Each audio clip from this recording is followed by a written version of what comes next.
Heat budget, insulation और solar radiation, 3 शब्द पढ़ने हैं हमको, ठीक है। तो आपको एक बात अच्छे से पता है कि अर्थ को एनर्जी कहां कहां से मिलती है, बताओ। From where earth gets energy. सबसे बड़ा सोर्स एनर्जी का तो सन ही है, लेकिन क्या सिर्फ सन ही सोर्स ऑफ एनर्जी है अर्थ का? बताइए फिर क्या क्या एनर्जी का सोर्स है, बताओ। इस क्वेश्चन का आंसर दो आप जरा। देखिए, पहले तो सन एक सोर्स ऑफ एनर्जी है, साथ में अर्थ के सेंटर में, अर्थ के सेंटर में क्या फटता है? लावा नहीं फटता है, टूटता है यूरेनियम, यूरेनियम का डिके होता है और उससे मिलती है इसको एंडोजेनिक एनर्जी। क्या मिलती है इसको? Endogenic energy. और ये किसके थ्रू मिलती है? यूरेनियम डिके के थ्रू मिलती है, यूरेनियम डिके के थ्रू मिलती है। और तीसरा सोर्स ऑफ एनर्जी क्या है अर्थ का? Tidal energy. टाइडल एनर्जी आपको पता है कैसे मिलती है अर्थ को? बताओ भाई, how earth gets tidal energy? Tidal energy समझते हो? मून और अर्थ के बीच में मून और अर्थ के बीच में क्या ग्रेविटेशनल पुल का खेल चल रहा है ना? और ये जो ग्रेविटी लगती है मून और अर्थ के बीच में, ये भी तो एक एनर्जी का ही काम कर रही है। तो earth gets energy from 3 sources. Tides high होती हैं, समझ गया बात को? क्लियर बात है। अब यहीं पे एक और चीज समझनी है, आज बड़ा ही शानदार तरीके से हमें ये टॉपिक पढ़ना है और मजा आ जाएगा आपको, एकदम छप जाएगा आपके दिमाग में, ठीक है। पहली बात, जो अर्थ आपकी एनर्जी लेती है वो सन से आती है, और इस एनर्जी का नाम क्या होता है? क्या शॉर्ट वेव? क्या शॉर्ट वेव भी होती है? Short wave solar radiation. इसके साथ में एक वर्ड और यूज कर सकते हैं, इनकमिंग, है ना? Incoming short wave solar radiation. इसके थ्रू तो एनर्जी ली जाती है और यही एनर्जी अर्थ रिलीज भी करती है। ये तो कमिंग है और एक होगी आउट गोइंग, आया ना? सही बात है। जो आउट गोइंग होगी, सब में अच्छे से भरा है क्या? आउट गोइंग होगी, ये कौन सी होगी? यस, ये बढ़िया, लॉन्ग वेव टेरेस्ट्रियल रेडिएशन।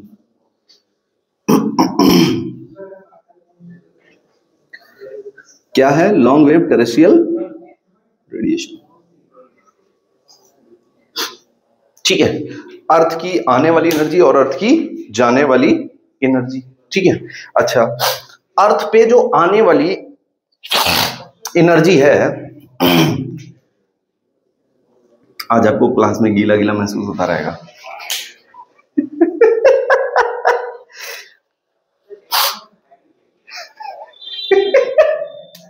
समझ रहे हो बात को? Heat of sun is monitored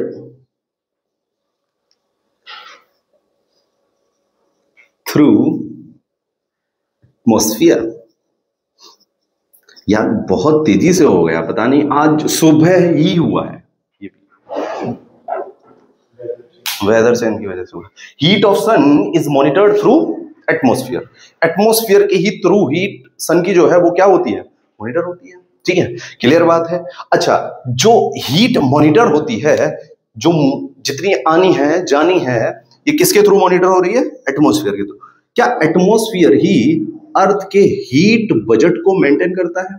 heat budget का मतलब क्या होता है?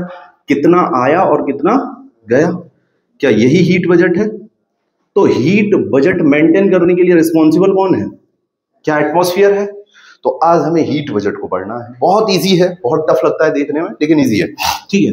हीट बजट की अगर हम बात करेंगे तो क्या चलते हुए क्लाइमेट चेंज में, होते हुए क्लाइमेट चेंज में हीट जो है आपकी,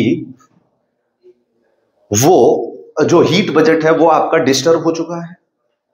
अभी जो क्लाइमेट चेंज हो रहा है आपका, क्लाइमेट चेंज हुआ है नहीं हुआ है? और क्लाइमेट चेंज में क्या हुआ है? ग्लोबल वार्मिंग का इफेक्ट इंक्रीज हुआ नहीं हुआ है? और ग्लोबल वार्मिंग का अगर इफेक्ट इंक्रीज हुआ है तो हीट बजट डिस्टर्ब हुआ या नहीं हुआ है? तो हीट बजट के डिस्टर्ब होने के पीछे, डिस्टर्ब्ड होने के पीछे कौन सी गैस रिस्पॉन्सिबल है? गैसेस कौन सी रिस्पॉन्सिबल है that traps heat? Green house gases.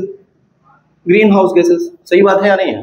क्या ये हीट बजट टाइम के साथ खराब हो रहा है या नहीं? नहीं समझे मेरी बात को, मैं क्या बोल रहा हूं? हीट बजट डिजास्टरस की तरफ बढ़ रहा है, यस या नो? इसमें कोई दिक्कत वाली बात नहीं होनी चाहिए। अब एक वर्ड और, अच्छा इसको हम थोड़ा हटा देते हैं, अभी हम लोग थोड़ा सा नॉर्मल डिस्कशन कर लेते हैं, फिर हम आपको बताएंगे कैसे सन से रेज आती है और कैसे अर्थ तक वो पहुंचती है ना? अच्छा, आपको पता है सन बहुत बड़ा है, अर्थ बहुत छोटी है, और इवन अर्थ छोटी होते हुए अपनी एक्सिस पे झुकी हुई भी है ना? झुकी हुई है वो तो चलो ठीक है, झुकी हुई है, बट दूर भी बहुत है। तो तीन कारण है, झुका हुआ थोड़ा कम कारण है, लेकिन दूर और एरिया कम है। तो सन की जो एनर्जी आएगी, तो कितनी एनर्जी अर्थ पे जाएगी? तो क्या आपको लग रहा है काफी कम एनर्जी सन की अर्थ तक पहुंचेगी? क्योंकि उसका सरफेस भी छोटा है, दूरी भी बहुत है, और टिल्ट भी है अर्थ, तो इसलिए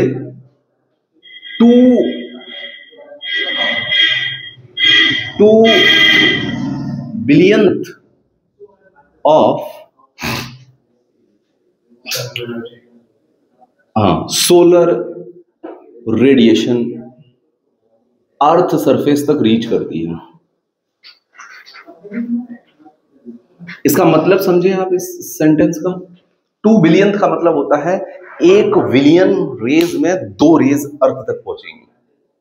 समझ रहे हैं? 1 बिलियन जो रेज होंगी उसमें से सिर्फ कितनी जाएंगे? 2 रेज पहुंचेंगी। अब यहीं पे एक बात और आप ध्यान रखेंगे, अच्छा हमने यहां पे लिखा 2 बिलियंथ ऑफ सोलर रेडिएशन, क्या यहां पे हम 2 बिलियंथ ऑफ इंसोलेशन लिख सकते थे? तो यहां पे नहीं लिख सकते, क्योंकि इंसोलेशन और सोलर रेडिएशन में अंतर कितना है? सोलर रेडिएशन वो सारी रेडिएशन है जो किससे निकल रही है? सन से। लेकिन इंसोलेशन वो सोलर रेडिएशन है जो कहां तक पहुंच रही है? अर्थ तक। यानी अर्थ पे गिरने वाली सोलर रेडिएशन को हम क्या बुलाते हैं? Insolation. There is huge difference between solar radiation and insolation. नहीं समझ में आई बात? अगर हम बोले सन रेज, तो क्या आप बोलोगे? सोलर रेडिएशन बोलोगे, उसको इंसोलेशन बोलोगे? हाँ, sun rays are what? Solar radiation और इंसोलेशन? Solar radiation. अगर हम यहीं पे क्वेश्चन चेंज कर दें, the sun rays that reaches our surface are known as insolation. तो यही डिफरेंस है इंसोलेशन और सोलर रेडिएशन में। बाकी हीट वजह का कॉन्सेप्ट आपको समझ में आया होगा। ये जो बैलेंस है between incoming and outgoing solar radiation is called heat budget. नहीं समझ आई मेरी बात? क्लियर है? इतना लिखना है आपको, जल्दी से लिख लो, फिर क्विकली आगे चलते हैं हम लोग। आज जल्दी जल्दी काम करना।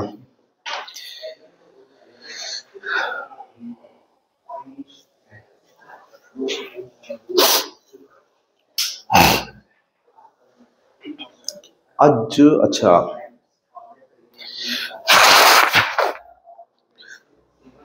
तुमको कुछ पल्ले अल्ले पड़ रहा है? नहीं पड़ रहा है?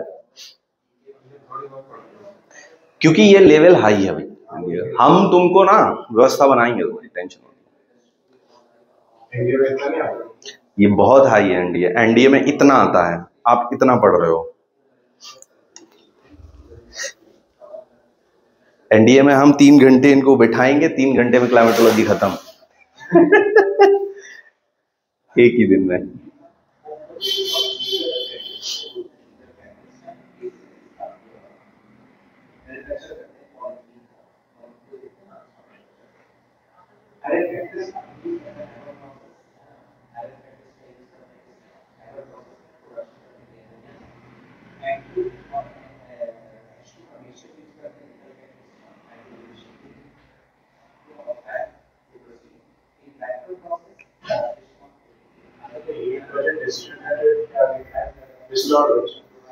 हाँ डिस्टर्ब, हीट वजह डिस्टर्ब हो रहा है ना।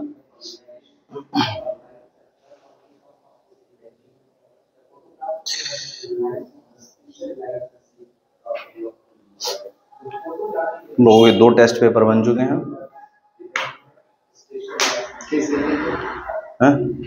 क्लाइमेटोलॉजी के, एक क्लाइमेटोलॉजी का पेपर और बचा है, टोटल 4 हैं।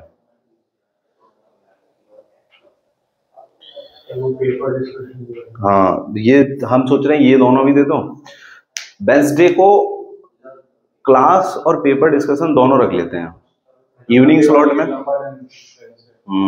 इवनिंग स्लॉट में पेपर डिस्कशन रख लेते हैं क्योंकि हमारी इवेंट बच जाएगी ना। पेपर डिस्कशन में थोड़ा रिलैक्स रहेगा हमको। 10 बजे 10 से 5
हो गया।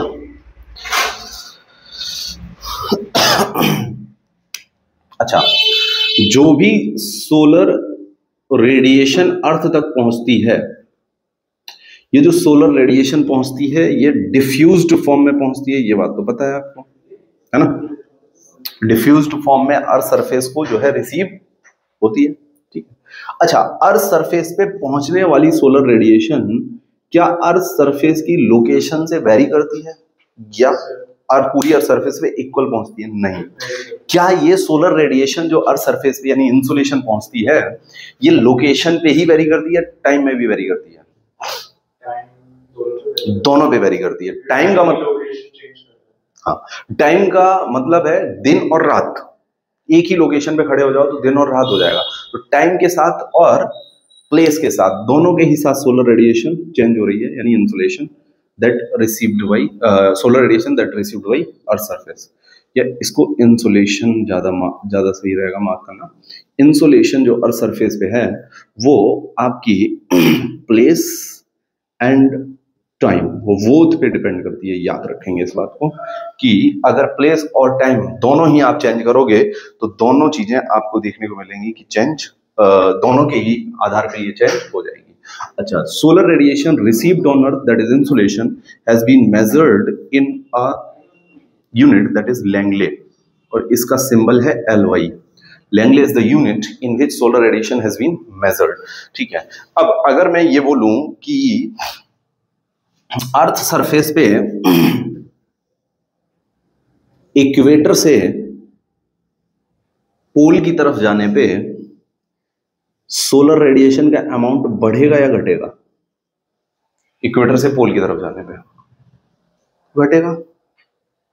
सिंपल सी बात है, लॉजिक है, सिंपल सा लॉजिक है। अच्छा, क्यों ऐसा क्यों होता है? देखो, एक तो चीज ये है कि अगर सन आपका यहां है तो ये जो रेज होंगी इनको डिस्टेंस ज्यादा ट्रेवल करना पड़ रहा है, सही बात है। और जितना हम इक्वेटर की तरफ बढ़ते जाएंगे उतना ही डिस्टेंस ट्रेवल क्या होता जाएगा? कम होता जाएगा, सही बात है। देखो ना, अब एक बात बताओ, यहां से एक फोटोन चला, फिर ये आगे चला और यहां पे ये आपका धप्पा, ठीक है। अच्छा, तो इसको टाइम कम लगेगा आर सरफेस पे पहुंचने में, और इस यहां से जो फोटोन चला था, photon is what, packet of energy, सही बात है, पैकेट ऑफ एनर्जी। जो फोटोन यहां से चला था, इसको यहां तक पहुंचने में ज्यादा टाइम लगेगा, तो यहां पे नंबर ऑफ फोटोन कितने पहुंचेंगे, कम। सेम टाइम में यहां पे नंबर ऑफ फोटोन कितने पहुंच जाएंगे, ज्यादा, क्योंकि डिस्टेंस कम ट्रेवल करना पड़ रहा है।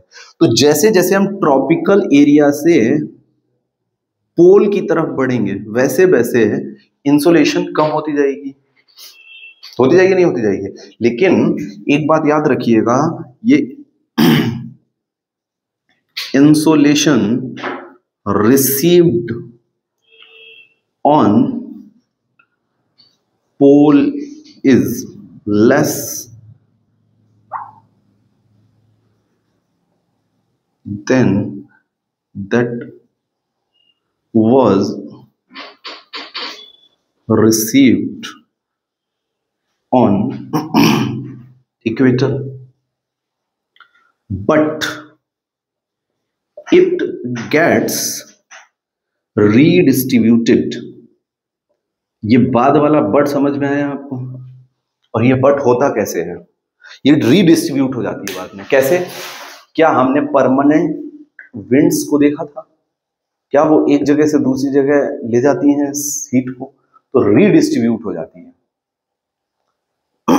नहीं समझे मेरी बात को, समझ गए ना। हाँ, ये सच है कि ट्रॉपिकल जोन में ज्यादा हीट देखने को मिलेगी with respect to polar region, but it gets redistributed through wind system. Wind system करता ही क्या है, यही काम विंड सिस्टम का हमें देखने को मिलता है। नहीं समझे बात को, क्लियर है, ठीक है। चलो अब जल्दी से इतना नोट डाउन कर लो, करना है तो फिर हम सन रेज का एंगल बढ़ता जाए, सुनना ध्यान से, तो amount of insolation received by earth बढ़ता जाएगा, solar radiation received by earth बढ़ता जाएगा या घटता जाएगा, एज एंगल इंक्रीजेस, एंगल मतलब angle of hitting the earth, angle of sun rays increases, ठीक है। हाँ, एंगल अगर बढ़ा, एरिया बढ़ जाएगा सर, तो मतलब मोर अमाउंट ऑफ इंसुलेशन उसके पास जाएगी। अगर एंगल ऑफ सनरेज बढ़ता गया, जैसे ये एंगल है, ये भी एंगल है सनरेज का, ये भी एंगल है, अगर इसको बढ़ाते जाएं तो हीटिंग पे इफेक्ट क्या पड़ेगा, बढ़ेगी या घटेगी, बढ़ेगी ना, बिल्कुल दिख रहा होगा तुमको। जितना पोल पे जाएंगे उतना एंगल कम होता जाएगा, और जितना इक्वेटर पे आएंगे उतना एंगल बढ़ता जाएगा। इससे क्वेश्चन आता है, समझ रहे हो, इसीलिए हमने ये पूछा है तुमसे। नहीं समझे मेरी बात को, सिंपल है, टफ तो है नहीं, ठीक है, नहीं क्लियर हुई बात।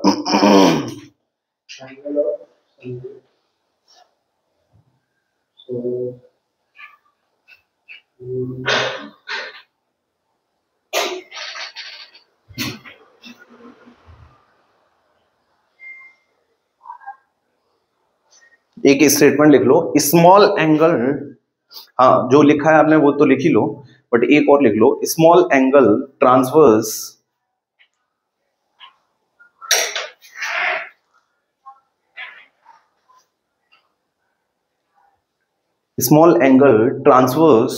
मोर atmosphere, transverse TRANSEVERSE, transverse more atmosphere leads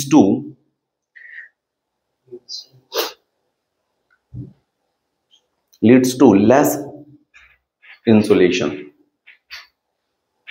क्या ये सही स्टेटमेंट है, देखो जरा, आया हुआ क्वेश्चन है ये,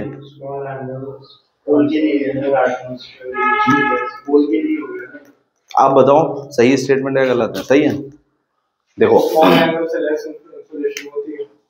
हाँ, तो जो स्टेटमेंट है वो ठीक है या गलत है, ठीक है।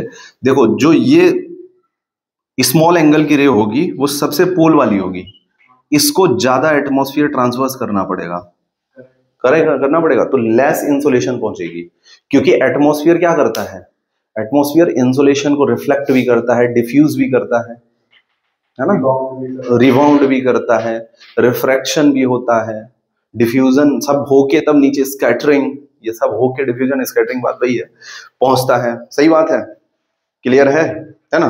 डस्ट पार्टिकल जितने ज्यादा होंगे उतना ही इंसुलेशन ज्यादा रिसीव होगा या कम रिसीव होगा? डस्ट पार्टिकल जितने ज्यादा हैं एटमॉस्फेयर में, यानी अगर हम एयर पॉल्यूशन बढ़ा दें तो insulation received by earth surface decreases और इंक्रीजेस? बताओ। एयर पॉल्यूशन बढ़ा दिया तो इंसुलेशन रिसीव्ड इंक्रीजेस। एक्चुअली में होगा क्या, अगर यहाँ डस्ट पार्टिकल रखे हैं तो एस्केप तो डिफिकल्ट तब होगा जब अंदर पहुंचेगा।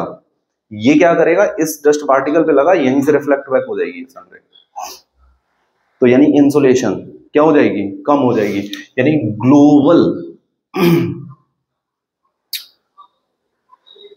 हीटिंग ट्रैप कर लेगा, लेकिन ग्लोबल, अच्छा हाँ, ग्लोबल वार्मिंग तो इंक्रीज करेगा, लेकिन insulation received by earth surface decrease हो जाएगी। नहीं समझे मेरी बात को? हाँ, पहुंचेगा ही नहीं, लेकिन एटमॉस्फेयर का टेम्परेचर क्या कर देगा, ये बढ़ा देगा। क्योंकि डस्ट पार्टिकल क्या करते हैं हमेशा, डस्ट पार्टिकल खुद भी ग्लोबल ग्रीन हाउस गैसेस होती हैं, kind of green house gases. Gases क्या, डस्ट पार्टिकल। नहीं समझे मेरी बात को?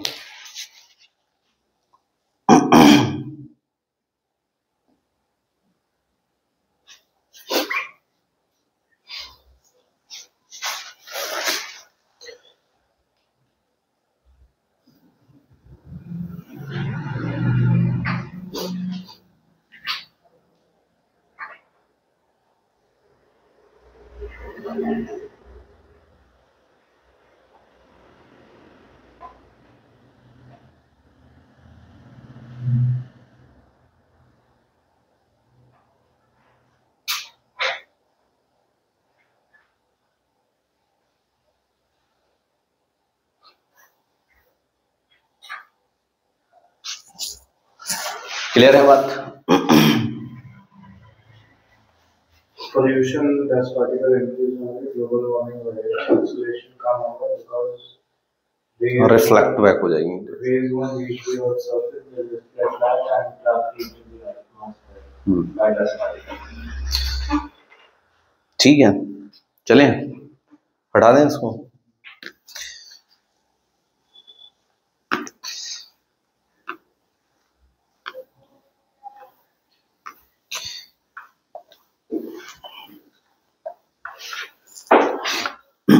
अब हेडिंग डालेंगे factors on which insulation depends.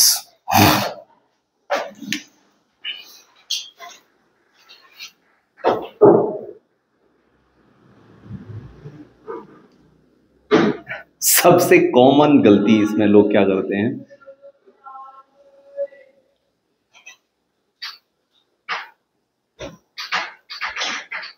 अच्छा अगर मैं बोलूं इंसुलेशन रिसीव्ड बाय अर्थ, वही सोलर रेडिएशन रिसीव्ड बाय अर्थ, या इंसुलेशन भी बोल सकते हो, सिर्फ इंसुलेशन बोलते हैं इसको ना, रिसीव्ड बाय अर्थ तो फिर सोलर रेडिएशन वर्ड हो जाएगा वहां पे, है ना। Factors on which insulation depends, अच्छा हाँ डिपेंड्स और लगाना है, डिपेंड्स, ठीक है। अब क्या यहाँ पे हम एक फैक्टर सन रेज लिख सकते हैं, हाँ या ना? बिल्कुल नहीं, क्योंकि भाई सन रेज तो खुद आ रही है, वो इंसुलेशन में फैक्टर थोड़ी ना है। नहीं वो भी ऑब्वियस नहीं है। हाँ वो तो इंसुलेशन खुद ही है ना। अब आप कहोगे भूख किस पे डिपेंड करती है, भूख पे नहीं, कुछ पेट में है नहीं उस पे, भूख किस पे डिपेंड करती है, भूख पे। आप इधर कह रहे हो सनरेज डिपेंड्स ऑन सनरेज, तो गलत हो गया ना स्टेटमेंट, नहीं समझे मेरी बात को? अरे भाई प्यास किस पे डिपेंड करेगी, प्यास पे, पानी तो ठीक है, तुम्हारे पेट की प्यास से पानी का क्या लेना देना?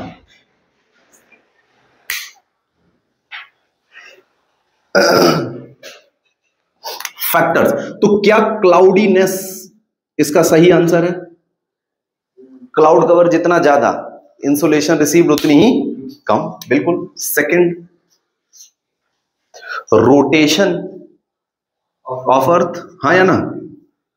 बिल्कुल, रोटेशन ऑफ अर्थ। अब सबसे कॉमन स्टेटमेंट यूपीएससी जो डालता है वो सनराइज डाल देगा, duration of day and night. वैसे तो रोटेशन ऑफ अर्थ ही duration of day and night हो जाएगा, फिर भी चलो ठीक है। Yes, duration of day and night, दिन व रात का ड्यूरेशन।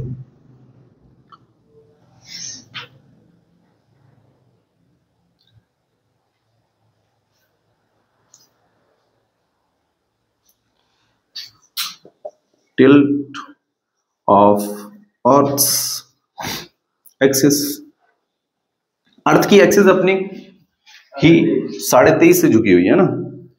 अगर ये सीधी होती तो सन भी सीधा ऐसा होता। सन के रिस्पेक्ट में अगर अर्थ सीधी होती तो एक चीज इसमें हम आपको डिमॉन्स्ट्रेशन भी करके दिखाएंगे। लिख लो, अच्छा लिख लो आप, तो पहले लिख लो इसको।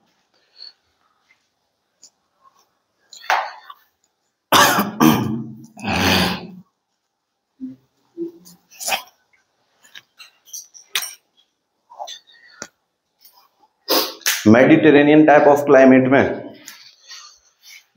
वर्षा यानी रेनफॉल का क्या फैक्टर था?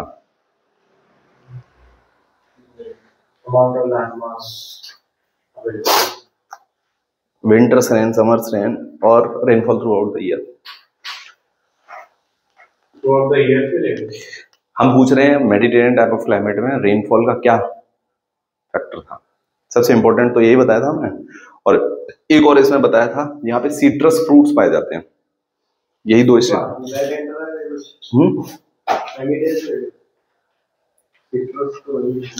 Summers are dry, winters are wet. ये मेडिटेरेनियन टाइप ऑफ क्लाइमेट की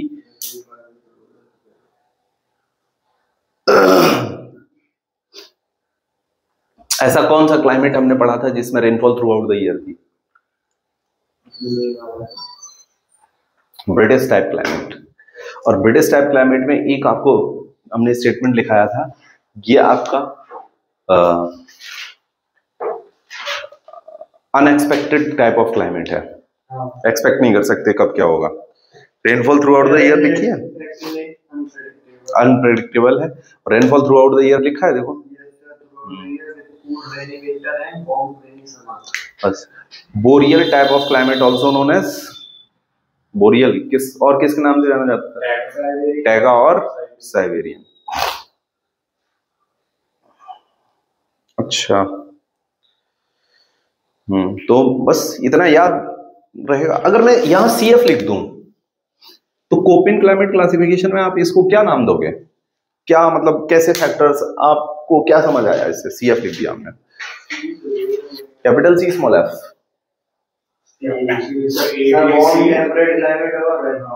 rainfall throughout the year, बस ऐसे ही स्टेटमेंट आई है, इससे ज्यादा कुछ नहीं पूछा जा सकता कोपेन पे, आपको याद रखिए।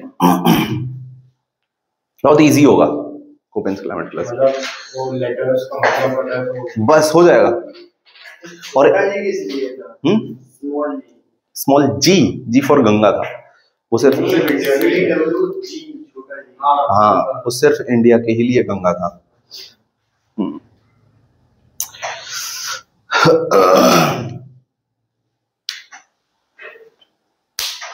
ठीक है, इंडिया के लिए बांग्लादेश में नहीं यूज कर सकते।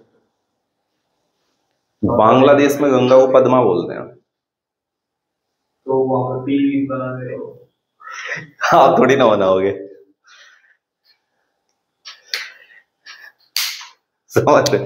चलिए नोट पॉइंट करके एक दो पॉइंट लिख लेते हैं हम लोग। पहला पॉइंट, मैक्सिमम इंसोलेशन हमें कहां मिलेगी?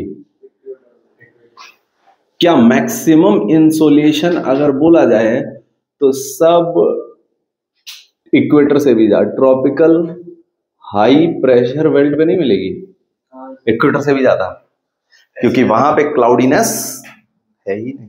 क्लाउड्स है ही नहीं, हाँ, क्योंकि बारिश नहीं होती। बारिश नहीं होती है, और बारिश नहीं होगी तो इंसुलेशन सबसे ज्यादा रिसीव तो वहीं होगी। अगर इंडिया में बोला जाए कि कहाँ पे सबसे ज्यादा इंसुलेशन रिसीव्ड होगी, Insulation सबसे ज्यादा कहाँ से होगा? उससे ड्रॉपलेट से नीचे। स्टेट पूछ लिया आपसे, राजस्थान, डेजर्ट एरिया है, नो क्लाउड, क्लाउडीनेस बहुत कम होगी ना। क्लाउडीनेस और दूसरी चीज है वेजिटेशन कवर, इस पे भी डिपेंड करेगा। लैंड एरिया तो लैंड एरिया ही है, उससे क्या मतलब, लैंड एरिया से क्या सिग्निफाई कर रहे हो आप बताओ। लैंड एरिया क्योंकि लैंड ज्यादा नोटोरियस होता है, वो ज्यादा जल्दी गर्म हो जाता है। हाँ तो लैंड तो नहीं, लैंड तो मान लो हमने 1 किलोमीटर स्क्वायर लैंड ले लिया, ट्रॉपिकल एरिया का 1 किलोमीटर स्क्वायर लैंड ले लिया पोल का, तो लैंड के रिस्पेक्ट में थोड़ी ना बोलेंगे हम, क्योंकि लैंड एक क्वांटिटी तो हमें, अगर हमें दो चीजों को कंपेयर करना है तो उसमें एक चीज को कांस्टेंट करना पड़ेगा ना। अरे सिंपल सी बात है, स्पीड इक्वल टू या density equal to mass upon volume. अगर हमें दो चीजों की डेंसिटी कंपेयर करनी है तो इनमें से दोनों चेंज करेंगे तब तो कंपेयर होगा ही नहीं, एक को कांस्टेंट करोगे दूसरे को चेंज करोगे तब पता चलेगा डेंसिटी, तभी तो पता चलेगी। अगर आप लैंड ही चेंज करते गए तो एक जगह 2 किलोमीटर स्क्वायर एरिया ले लिया, एक जगह 1 किलोमीटर, तब तो इंसुलेशन रिसीव कैसे पता चलेगा। नहीं समझे मेरी बात को। आपको जब भी इंसुलेशन दो जगह कंपेयर करना है तो एरिया तो इक्वल लेना है दोनों जगह, है ना, लेकिन जो फैक्टर्स हैं उन पे डिपेंड किस तरह करेगा ये आपको देखना है। सही बात है।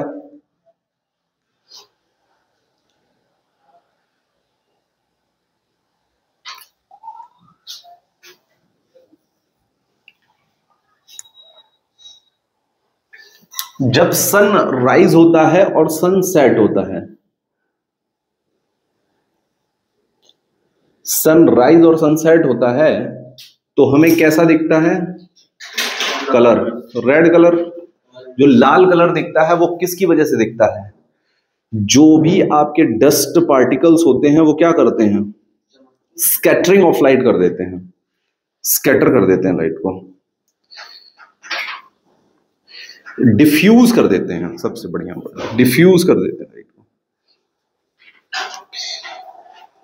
ठीक है, इसके साथ साथ एक और चीज है, स्काई कैसा दिखता है हमको, ब्लू इन कलर। क्यों, क्योंकि यहां पे भी जो पाए जाने वाले डस्ट पार्टिकल हैं वो क्या कर देते हैं, लाइट को डिफ्यूज कर देते हैं, इसलिए स्काई ब्लू दिखता है। स्काई के ब्लू दिखने का रीजन और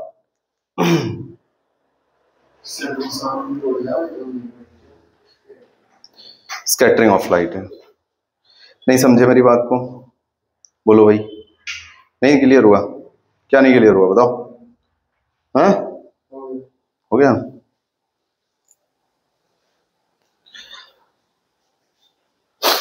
अब अगली बड़ा ही शानदार चीज पढ़ाने जा रहे हैं तुमको हम, दिल थाम के बैठना है। लेफ्ट साइड में तुम दिल को देख रहे हो, सॉरी राइट साइड में देख रहे हो, अच्छा। मिडल में दिल होता है, tilted towards right left, tilted towards left ना, हाँ। हटा दें इन फैक्टर्स को। समझ आ रही हैं चीजें तुमको, याद हो रही हैं। अभी हम सब पूछेंगे एक एक करके। हाँ।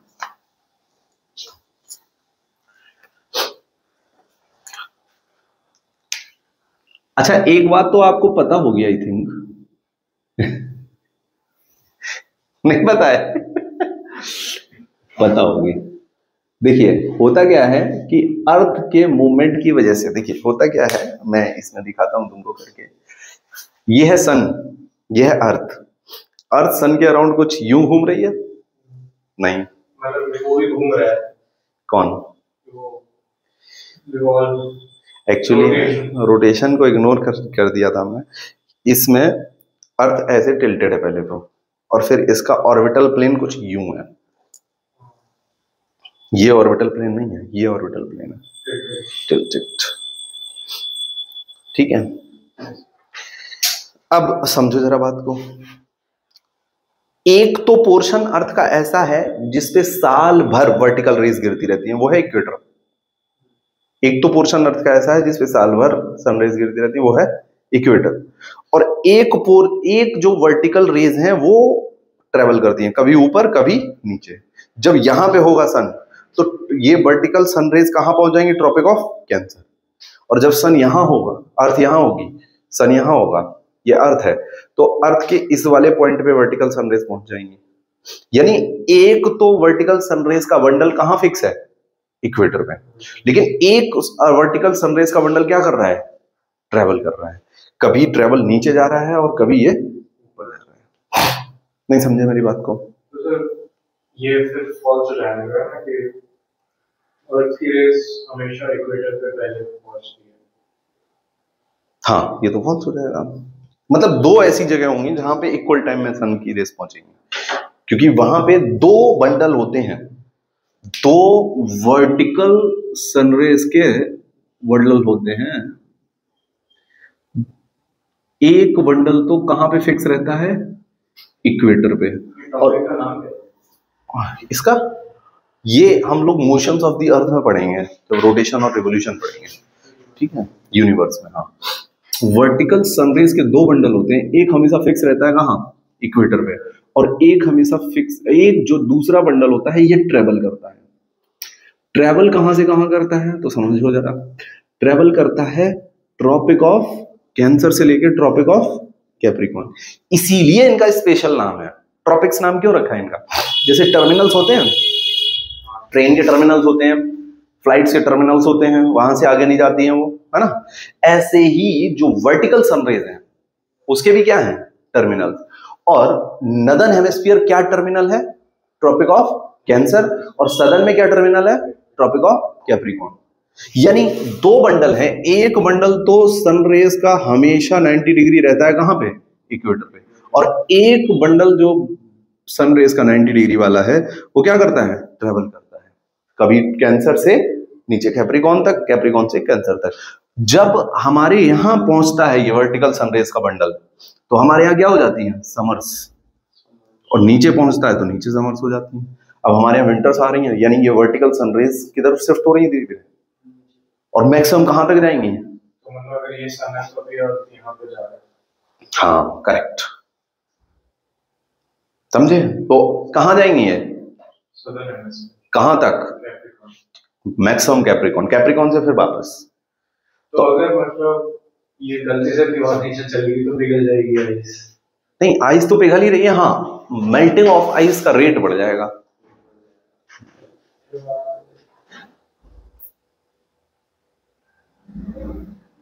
समझे नहीं समझे बात? आइस एज का क्या रीजन? आइस एज का रीजन क्या है?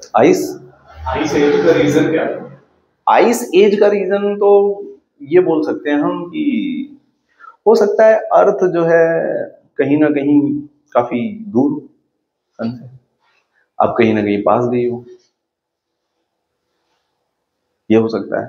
एक और रीजन भी हो सकता है, एक्सेस दूर ज्यादा हो सकता है। हाँ हो सकता है, क्यों नहीं हो सकता? Natural phenomena. देखो ये यूनिवर्स है, ये गैलेक्सी है। गैलेक्सी क्या यूनिवर्स में चल रही है? गैलेक्सी यूनिवर्स के सेंटर के चक्कर लगा रही है, समझ रहे हैं? ये कितना टाइम है किसी को पता नहीं है। गैलेक्सी यूनिवर्स का चक्कर कितने टाइम में लगाती है नहीं पता। गैलेक्सी के अंदर पाए जाते हैं क्या? स्टार्स। स्टार्स किसका चक्कर लगाते हैं? गैलेक्सी के सेंटर का। तो क्या सन गैलेक्सी के सेंटर का चक्कर लगा रहा है? अगर सन लगा रहा है तो सन से अर्थ दूर जाती नहीं है, तो क्या अर्थ भी गैलेक्सी के सेंटर के चक्कर लगा रही है? वो भी लगा रही है। यानी अर्थ गैलेक्सी के सेंटर के चक्कर लगा रही है विद सन, और इवन सन के भी चक्कर लगा रही है। अरे मेरी बात समझे नहीं समझे? जैसे ये सन है, सन के चारों तरफ कौन घूम रहा है? अर्थ घूम रहा है, नहीं घूम रहा है? और सन किसके चारों तरफ घूम रहा है? गैलेक्सी के। तो एक्चुअली में ये ऐसे ऐसे ऐसे ऐसे चलती जा रही है ना? हर चीज घूम रही है। जो चीज रुकी वो यूनिवर्स में सर्वाइव नहीं कर सकती, इवन इंसान। अब एक जगह बैठ जाओगे, सर्वाइवल खत्म आपका, है ना? ये जो गैलेक्सी है वो भी किसका चक्कर लगा रही है? यूनिवर्स के सेंटर का। यूनिवर्स भी हो सकता है लगा रहा हो किसी ग्रह पर। अब हो सकता है यहाँ वाली गैलेक्सी जो हमारी है यहाँ पहुंची हो, यहाँ पे बहुत ठंडक हो, ऐसा एटमोस्फियर हो या कुछ भी ऐसा हो जिससे आइस एज से निकल के आ रही है अर्थ, और ये बहुत टाइम होता है गैलेक्सी के सेंटर के चक्कर लगाना। गैलेक्सी के सेंटर के चक्कर सन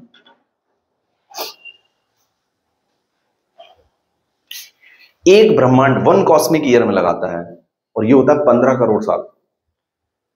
तो सोचो गैलेक्सी यूनिवर्स के सेंटर के चक्कर में कितना टाइम लगाती होगी। तो हो सकता है वो उस पोजीशन पे हो, समझे मेरी बात को नहीं समझे, जहां पे यूनिवर्स में कुछ ऐसी चीज हो। ये नेचुरल वो है, इसको डेसिफर नहीं हुआ है अभी, क्या कहानी है इसके पीछे की, समझ के बात को नहीं समझा। क्लियर हो गई बात, है ना? चल सकते हैं आगे, है ना? चलिए अब बिल्कुल बाद में भी पढ़ाएंगे, लेकिन अभी इसमें एक चीज हमें बतानी है आपको। जो वर्टिकल सनरेज इक्वेटर पे हिट करती हैं वो तो करती ही करती हैं, लेकिन एक वर्टिकल सनरेज ट्रेवल करती हैं कैप्रिकॉन से कैंसर, कैंसर से कैप्रिकॉन। जो ये वर्टिकल सनरेज हैं इन्हें बोलते हैं सब सोलर पॉइंट। सब सोलर पॉइंट बोला जाता है, यानी सब सोलर पॉइंट क्या चेंज होता रहता है? यस। ये पॉइंट इंपॉर्टेंट है बस, अगर ऐसे क्वेश्चन पूछा गया तो आपको याद रखना है sub solar point always changes. What is sub solar point? Those vertical rays of sun which hits earth surface vertically and they also travels from Cancer to Capricorn. नहीं समझ आई बात? सब सोलर पॉइंट समझ आ गया? अब बहुत ही क्रांतिकारी चीज पढ़ने जा रहे हैं इसके बाद हम।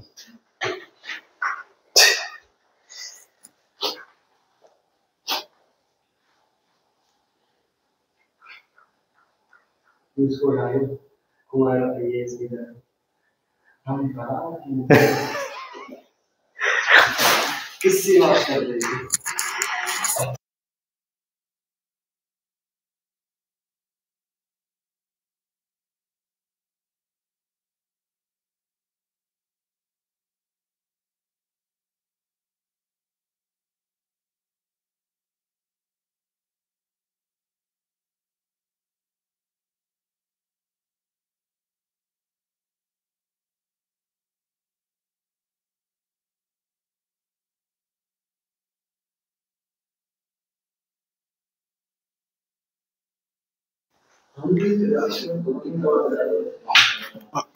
चलें आगे, हटा दें इसको।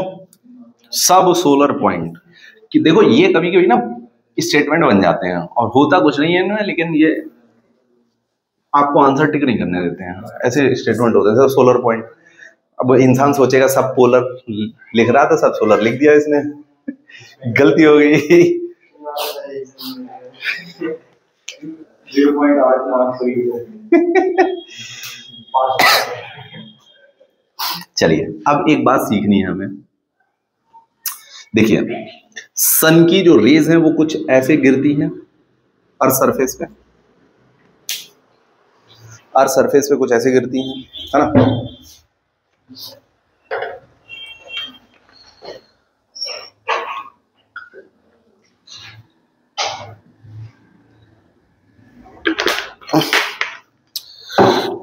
अच्छा गर्म पानी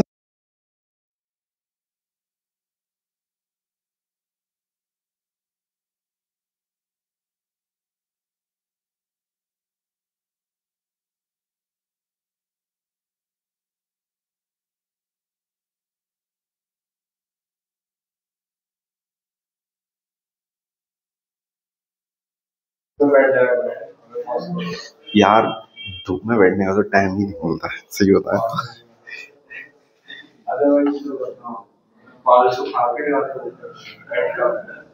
सही कह रहा हूँ। दिस इज समथिंग जो कि हमने इग्नोर कर दिया।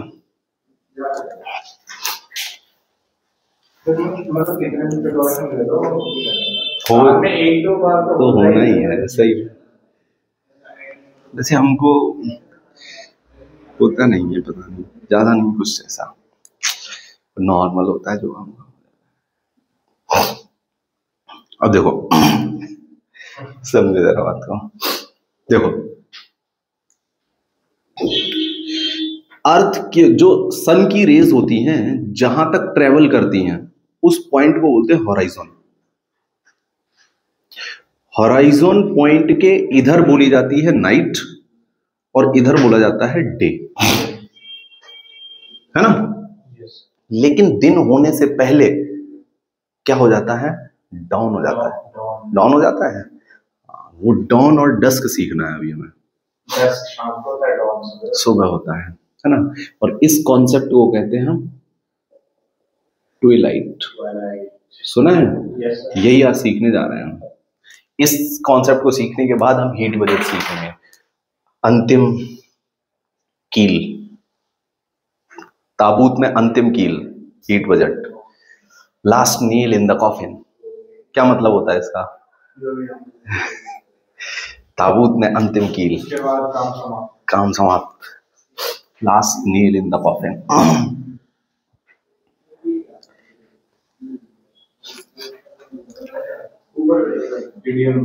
इडियम क्या कहते हैं? ऊपर से नहीं, सही आएगा। अब सही आएगा। अब देखिए इधर तो नाइट हो गई, ठीक है, ओके। अब एक चीज समझना है हमें जरा, हम इसको जरा ही वैसे बनाएं थोड़ा सा।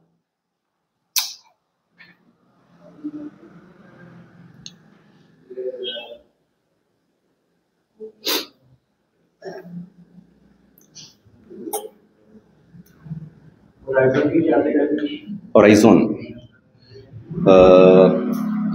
that point from which day ends and night starts, or vice versa.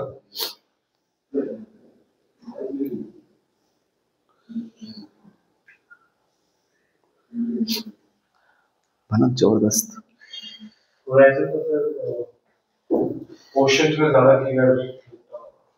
अब वही हमें बात करनी है अभी, क्या कहाँ क्लियर है कहाँ नहीं क्लियर है।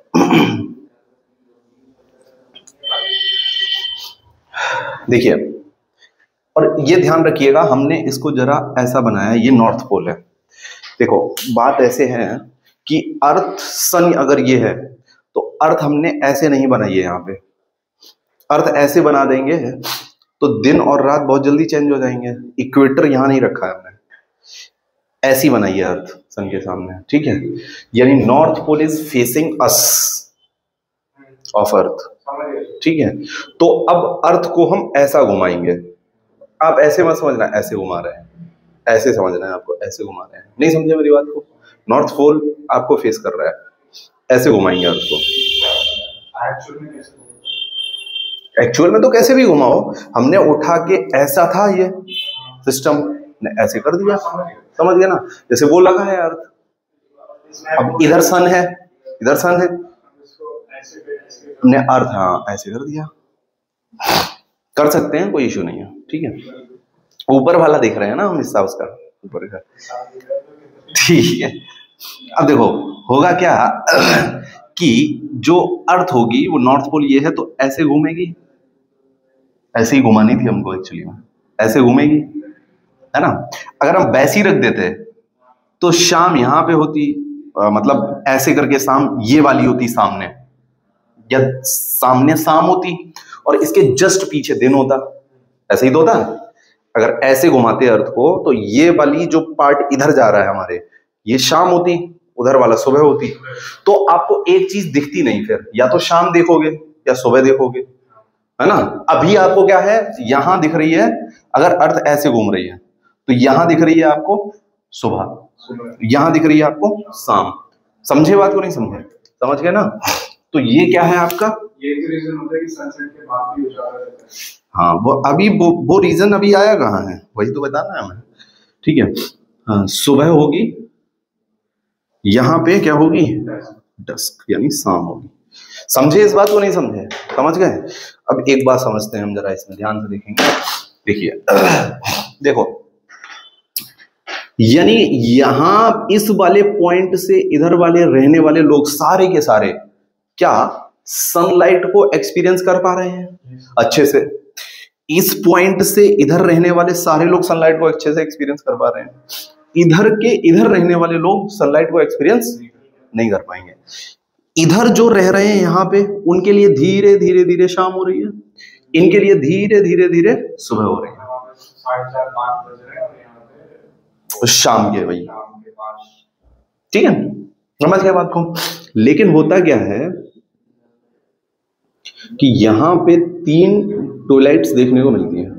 ट्विलाइट्स मतलब होता है सांध्य प्रकाश। 3 ट्विलाइट्स देखने को मिलती हैं, अभी बता रहा हूं मैं एक एक करके सबको। होता क्या है कि जो ये एटमॉस्फेयर दिखेगा, ब्लू कलर का नहीं है, यहाँ वो रखा ब्लू कलर का मार्कर है इसमें, क्या बात है। ये जो एटमॉस्फेयर है, ये एटमॉस्फेयर क्या सन की रेज को टिल्ट कर देगा? करेगा नहीं करेगा? अब देखो, सन की रेज जो अभी इस मीडियम में चल रही थी, ये किस में चल रही है? ये वैक्यूम में चल रही है, स्पेस वैक्यूम है। तो ये कैसा मीडियम है? तो ये रेयरर मीडियम है, पढ़ा है आपने रेयरर और डेंसर। और जैसे ही एयर में एंटर करोगे तो क्या ये डेंसर मीडियम हो गया? टुवर्ड्स डिफ्लेक्शन होगा, होगा नहीं होगा? तो जो इधर जा रही थी रेज, जो इधर जा रही थी रेज, क्या ये टुवर्ड्स डिफ्लेक्ट हो जाएंगे? पास आ जाएंगे ना? समझे बात को नहीं समझे? यानी जो निकल जा रही थी, जो रेज निकल जा रही थी, वो अर्थ के टुवर्ड्स डिफ्लेक्शन ऐसे दिखेगा नहीं दिखेगा? क्या इधर भी ऐसा ही होगा? होगा नहीं होगा? तो अब सुबह होने से पहले ही इन लोगों को सन दिखने लगेगा, और शाम होने के बाद भी इधर वाले लोगों को सन दिखेगा। समझ में आया बात नहीं आया? यानी अगर हम 12 घंटे बोले, आपसे 12 आवर्स बोले, तो 12 घंटे जो होते हैं, इसमें सनराइज और किसका टाइम होता है? सनराइज से कहां तक का टाइम होता है? सनसेट तक का। क्या ट्विलाइट का टाइम इसमें कंसीडर किया जाता है? डे में यही डे होता है। डे की डेफिनेशन होती है from sunrise to time between sunrise to sunset. क्या इसमें शाम और सुबह जो हो रही होती है उसका टाइम कंसीडर किया जाता है? तो आंसर होगा नो। हॉराइजन के उधर नाइट होगी। जो आपका न्यूज़पेपर में टाइम आता है वो सनराइज और सनसेट से आता है। हॉराइजन के उधर वाला जो भी आपका सांध्य वेला है ना, शाम और सुबह जो भी होगी, वो इसमें कंसीडर नहीं होगा। नहीं समझ आई बात? आ गई? अब देखो, इसमें 3 फैक्टर्स हमें दिखेंगे, 3 अलग अलग ट्विलाइट्स दिखेंगे, है ना? ये 3 अलग अलग ट्विलाइट्स दिखेंगे। ये 3 अलग अलग ट्विलाइट्स क्या हैं? जो सबसे पहली वाली ट्विलाइट है, इसे कहते हैं सिविल ट्विलाइट। और सिविल ट्विलाइट कहां से कहां तक होती है? ये -0 डिग्री से हॉराइजन तक। हॉराइजन हमने आपको पहले ही बताया था क्या है? -6 डिग्री मतलब पीछे 6 जाना है, 6 डिग्री भी बोल सकते हो आप। -6 का मतलब। अब सिविल ट्विलाइट क्यों कह रहे हैं? क्योंकि आम इंसान को इसमें कैसा दिखाई देता है? दिखाई देने लगता है, सही दिखाई देने लगता है, जिसे वो चल सकता है, घूम सकता है, फिर सकता है। सनसेट का नहीं, हम सनराइज का बोल रहे हैं। हाँ, सनसेट का भी, सनराइज से भी कुछ थोड़ी देर पहले उजाला आ जाता है। हाँ, सनसेट। अब देखो, एक बात यहां पे मेरी समझना जरा आपके।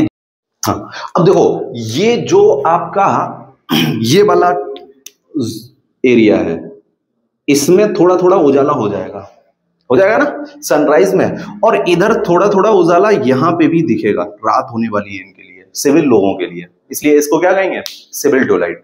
अच्छा, अब आपने सुना होगा, बहुत से लोग कहते हैं कि सुबह जल्दी उठना चाहिए, है ना, और जल्दी उठ के कहां जाना चाहिए?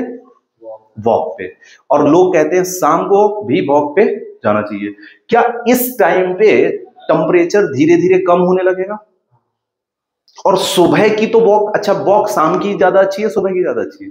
सुबह की क्यों अच्छी है? क्योंकि पूरी रात भर टेम्परेचर डाउन होगा और क्या होगा, कूलिंग होगा, एटमॉस्फेयर का कूल होगा। एटमॉस्फेयर अगर कूल होगा तो सारे डस्ट पार्टिकल धीरे धीरे नीचे सेटल डाउन हो जाएंगे। हवा कैसी होगी, एकदम फ्रेश। तो अगर आपको फ्रेश हवा लेनी है, सबसे फ्रेश हवा लेनी है, तो सुबह का जो सिविल ट्यूलाइट होता है वो अच्छा है। उससे पहले वाला भी ट्यूलाइट आप देख सकते हो, अभी हम उसी ट्यूलाइट पे चल रहे हैं।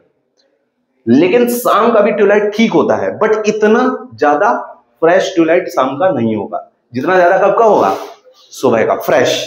लेकिन किस ट्यूलाइट में रोशनी ज्यादा होगी, शाम के या सुबह के? किस सिविल ट्यूलाइट में रोशनी ज्यादा होगी? शाम के। क्यों? शाम को डस्ट पार्टिकल ज्यादा होंगे, डिफ्यूजन ज्यादा होगा, डिफ्रैक्शन। वो दूसरा रीजन है ना।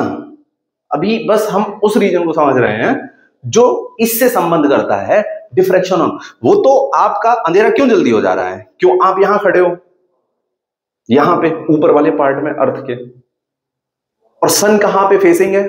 South of earth. नहीं समझे मेरी बात को? समझ गए नहीं समझे? क्लियर है? तो ये कौन सी ट्यूलाइट है? सिविल ट्यूलाइट। कहां की सिविल ट्यूलाइट ज्यादा रोशनी वाली होगी, डाउन या डस्क? डस्क। लेकिन कहां की ज्यादा फ्रेश ट्यूलाइट होगी? डाउन। डाउन। नहीं समझे मेरी बात को? समझ गए? अब अगला ट्यूलाइट हमें देखने को मिलता है, दूसरा है नॉटिकल ट्यूलाइट। हाँ हाँ बिल्कुल लिखा, नॉटिकल ट्यूलाइट। नॉटिकल ट्यूलाइट कहां से कहां मिलता है आपको? नॉटिकल ट्यूलाइट मिलता है -12 डिग्री से लेके -6 डिग्री तक, या आप -12 से हॉरिजॉन तक भी बोल सकते हो। समझ गए? और नॉटिकल ट्यूलाइट से आपको समझ आ रहा होगा, ये भी नॉटिकल है, ये भी नॉटिकल ट्यूलाइट, वाटर से रिलेटेड। जो भी फिशरमैन्स होते हैं इस रोशनी में निकल लेते हैं काम करने, क्योंकि यहाँ पे उथल पुथल रोशनी अच्छी हो जाती है, उथल पुथल कम होती है। दिन होगा तो चीजें खराब होने लगेंगी, क्योंकि ओशियन डिस्टर्ब होता है दिन में ज्यादा। हाँ सुबह वाले में जो है शाम को भी जाएंगे नॉटिकल ट्यूलाइट। हाँ बिल्कुल। नहीं नहीं, सुबह के ट्यूलाइट में ज्यादा फायदा होगा उनको नॉटिकल में। लेकिन नॉटिकल अगर सुबह को टाइड, जब सुबह उठा तो वो बीच से दूर थी, रात में वो बीच के पास आ गई। हाँ होता है, क्योंकि उतना ही प्रेशर वगैरह डिफरेंसेस बनने लगते हैं। चले आगे, तीसरा ट्यूलाइट कर लें। तीसरा ट्यूलाइट कहलाता है एस्ट्रोनॉमिकल ट्यूलाइट। एस्ट्रोनॉमिकल ट्यूलाइट। एस्ट्रोनॉमिकल ट्यूलाइट बोले तो यहां पे एस्ट्रोनॉमर्स का क्या हो जाता है, जो एस्ट्रोनॉमी की स्टडी करते हैं उनको फायदा हो जाता है। क्योंकि देखो पूरी रात जब कूलिंग होती है तो सुबह तक सारा एटमॉस्फेयर क्या हो जाता है, साफ हो जाता है। इसलिए आप देखते हो एस्ट्रोनॉमर्स जो होते हैं वो अर्ली मॉर्निंग में अपना काम शुरू कर देते हैं, क्योंकि इस एस्ट्रोनॉमिकल ट्यूलाइट में जो कि आपका 24 डिग्री से 18 डिग्री से 12 डिग्री तक देखने को मिलता है। 18 से हॉराइजन बोल सकते हो, 18 से 12 डिग्री तक देखने को मिलता है। इस ट्यूलाइट में एस्ट्रोनॉमर्स अपना काम करते हैं, क्योंकि जितने भी आपके सेलेस्टियल बॉडीज हैं इसमें चमकते हैं अच्छे से। रोशनी इतनी तो हो जाती है कि चमकने लगते हैं, क्योंकि अगर वो चमकेंगे नहीं तो एस्ट्रोनॉमी में आप कुछ कर नहीं पाओगे, है ना। चमकने लगते हैं, लेकिन उनको फायदा क्या मिलता है कि तब वहां पे एयर पोल्यूशन का रेट बहुत कम होता है, क्योंकि सारा सेटल डाउन हो जाता है जो भी डिस्टरबेंस दिन के टाइम में क्रिएट होता है। तो इसको बोलते हैं एस्ट्रोनॉमिकल ट्विलाइट। अब एक बात समझो जरा, ये ट्विलाइट का टाइम पीरियड क्या अर्थ के सरफेस के हिसाब से कम ज्यादा होगा? नहीं, इक्वेटर पे कम, पोल पे ज्यादा, पोल पे कम, इक्वेटर पे ज्यादा, ऐसा होगा? बोलो समझो, ये सन है, ये अर्थ है, ठीक है। अर्थ ट्विलाइट हो किससे रहा है, रोटेशन से या रिवॉल्यूशन से? रोटेशन से भाई, रोटेशन से। अब देखो ये अर्थ है, रोटेशन से ही तो हो रहा है ट्विलाइट, अगर इधर घूमी अर्थ तो इस जो ये सरफेस है इस वाले पे इन लोगों को क्या हो जाएगा, रात होने वाली है, पीछे वालों पे दिन होने वाला है। तो ट्विलाइट भी तो यही है।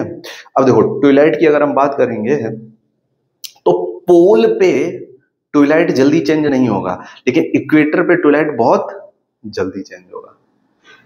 क्यों? फोटॉन जल्दी पहुंचने इक्वेटर। हाँ हाँ, क्या कह रहा पोल पे? पोल पे लगेगा ना, मतलब उसमें आपको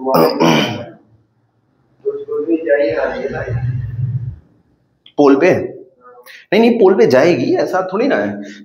ये सन ऐसा सरफेस थोड़ी ना, सन का सरफेस ऐसा है, तो सारी रेज ऐसे इस पे भी तो गिरेगी। अगर पोल मान लो इतना ऊपर है तो सन की रेज ऐसे नहीं जाएगी क्या पोल पे लगने? जाएगी नहीं जाएगी। लेकिन एक बात समझो यहाँ पे कि जो इक्वेटर पे सन रेज है उनमें चेंजेस क्या आएंगे, जल्दी जल्दी आएंगे, क्योंकि इक्वेटर पे अर्थ क्या है, बल्ज्ड आउट, है ना। इक्वेटर पे अर्थ क्या है, बल्ज्ड आउट। देखो जैसे ये है, अब ये अगर आप पोल पे खड़े हो गए जाके पॉइंट तो आप धीमे धीमे घूमोगे, लेकिन इक्वेटर पे खड़े हो गए आके तो जल्दी जल्दी घूमोगे। नहीं समझे मेरी बात को? समझ पा रहे हो या कोई एग्जांपल और लें क्या, कुछ दिख गया? समझ पा रहे हो इस बात को? नहीं ट्राई करें हम और किसी चीज से। देखो अच्छा इसका उससे और नहीं आएगा। देखो ये अर्थ है, ये अर्थ का पोल के पास वाला एरिया मान लेते हैं। अगर अर्थ घूमेगी, है ना, अगर ये अर्थ घूमेगी हाँ बिल्कुल बिल्कुल। अब जितना अर्थ घूमेगी, है ना, इस आदमी की स्पीड ज्यादा होगी नीचे वाले की, क्योंकि उसको डिस्टेंस कितना कवर करना है, ज्यादा, और इसकी कम होगी, इसको कम कवर करना है। यानी पोल पे रखे हुए पॉइंट्स की स्पीड क्या होगी, कम। तो वहां पे सोलर रेडिएशन चेंज धीरे धीरे होगी, क्योंकि एक पॉइंट ज्यादा देर तक समय तक सामने रहेगा सन के। नहीं समझे मेरी बात को? समझ गए ना? नहीं क्लियर होगा? बताओ भाई, हो गया? हाँ,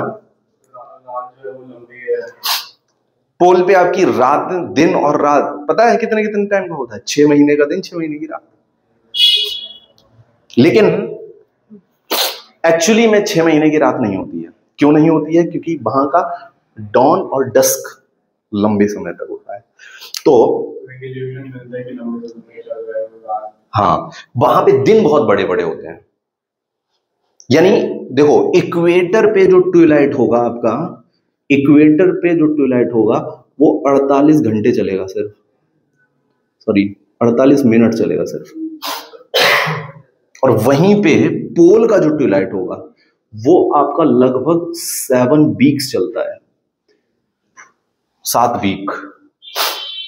तो पोल पे एक्चुअली में अगर रिवॉल्यूशन के अकॉर्डिंग करना है हमें, तो पोल पे